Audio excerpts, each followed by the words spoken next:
Magandang araw sa inyo lahat. Ako po si Dr. Dean. Ang iyong anak ba ay kinakain ng kanyang kulangot?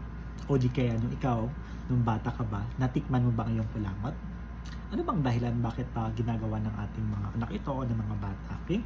First of all, ang main reason po is that because of boredom. Pag nabobore sila, then sabay yun po ng pagiging curious at gusto nila mag-explore ng mga bagay-bagay. Kaya nila ito nagawa. Unfortunately, mas matikman nila to, nagugustuhan nila to because maalat po ang kulangot. At the same time, yung taste preference nila ay maalat. Okay? Kaya ang iba po ay nagiging habit nila to. Yung iba naman po, pag kumakain sila ng kulangot, para silang nakakalma. Kaya minsan pag nakita mo yung bata pag kumakain ng kulangot, nasa gilid, nagtatago. Okay?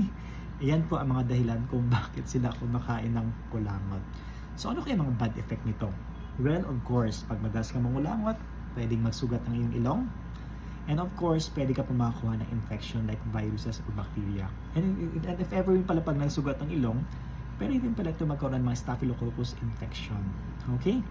I hope nakatulong yung video nito sa inyo. Okay? See ya!